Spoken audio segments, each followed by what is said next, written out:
আপনারা দেখছেন হিকমত Islamic TV.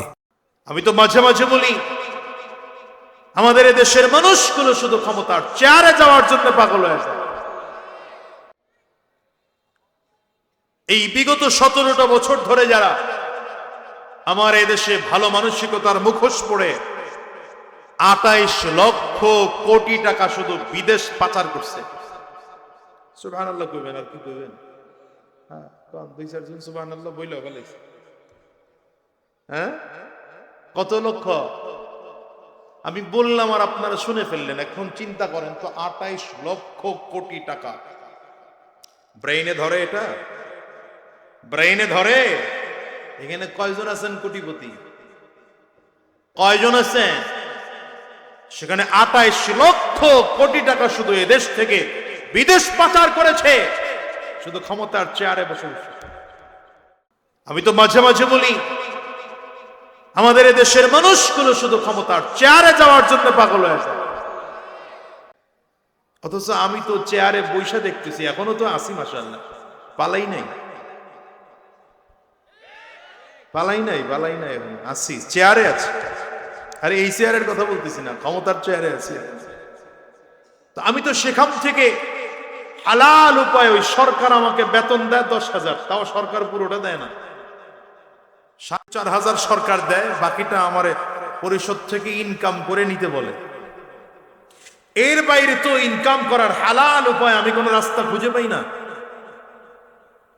আমার দেশের এই মানুষগুলো যারা ভালো মানসিকতার, নির্বাচন আসলে পোস্টারের নিচে রেখে আমাকে খেদমত করার সুযোগ দিন, দেশের টাকা বিদেশ পাচার করা এটারে খেদমত কয়? মা আপনারা কথা বলেন না। দেশের টাকা বিদেশ পাচার করা এটারে খেদমত বলে? তো এটা করলো কেন? এর একমাত্র কারণ, এই মানুষগুলোর মধ্যে নীতি নাই, নৈতিকতা নাই। কেন নাই? এর কারণ তাদের মধ্যে তাওহীদ ও রিসালাতের জ্ঞান নাই, কোরআন ও সুন্নাহর জ্ঞান নাই। ঠিক কিনা বলেন? এবার আপনাদের কাছে প্রশ্ন করি, কোন আলেমকে দেখেছেন দুর্নীতি করতে? আসতে বলে কেন? জোরে বলেন। কোন আলেমকে দেখেছেন রোডের পরিবর্তে বাঁশ দিতে? জোরে বলেন। কোন আলেমকে দেখেছেন কাউকে মিথ্যা মামলার হয়রানি দিয়ে কাউকে শুধু শুধু হয়রানি করতে? করে না। কেন করে না? উলামায়ে কেরামদের মধ্যে তাওহীদ ও রিসালাতের জ্ঞান। লোকগুলো কথা আসতে বলে, জোরে বলেন। তাদের মধ্যে কি আছে? তাওহীদ ও রিসালাতের জ্ঞান আছে। এজন্য বলবো, দ্বীনি শিক্ষা এই যুগে ছিল, এখনো আছে, আগামীতেও থাকবে। মাদ্রাসা মসজিদ কোনোদিন বন্ধ হবে না।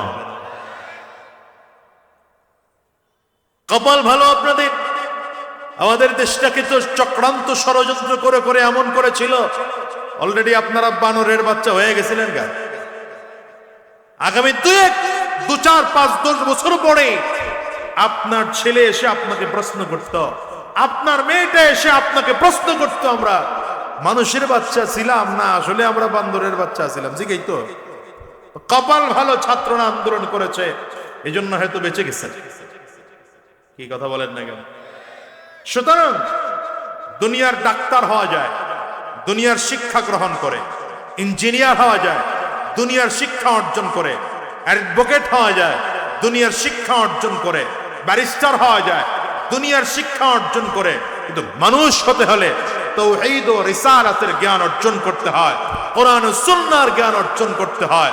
যতক্ষণ পর্যন্ত একজন মানুষ তাওহীদ ও রিসালাতের জ্ঞান অর্জন না করে, কোরআন ও সুন্নাহর জ্ঞান অর্জন না করে, আসমানের জ্ঞান অর্জন না করে, ততক্ষণ পর্যন্ত একজন মানুষকে মানুষ বলা যায় না। এজন্য আল্লাহ তাআলা কুরআনুল কারীমে বলেন, রহমান আল্লামাল কুরআন খালাকাল ইনসান। আল্লাহ তাআলা সূরা রহমানের মধ্যে নিজের আয়াতগুলোকে এত চমৎকার করে করে সাজিয়েছেন। আল্লাহ তাআলা শুরুতেই বললেন, দয়াময় আল্লাহ আল্লামাল কুরআন। দ্বিতীয় আয়াতে আল্লাহ নিজেই বলেন, যিনি কুরআনুল কারীম শিক্ষা দিয়েছেন। 3 নম্বর আয়াতে আল্লাহ তাআলা নিজেই বলেন, খালাকাল ইনসান, যিনি মানুষ সৃষ্টি করেছেন। দুনিয়ার মুসলমান খেয়াল করে দেখো, আল্লাহ তাআলা আগে কোরআন শিক্ষার কথা বললেন, পরে মানুষ বানানোর কথা বললেন। কেন বললেন?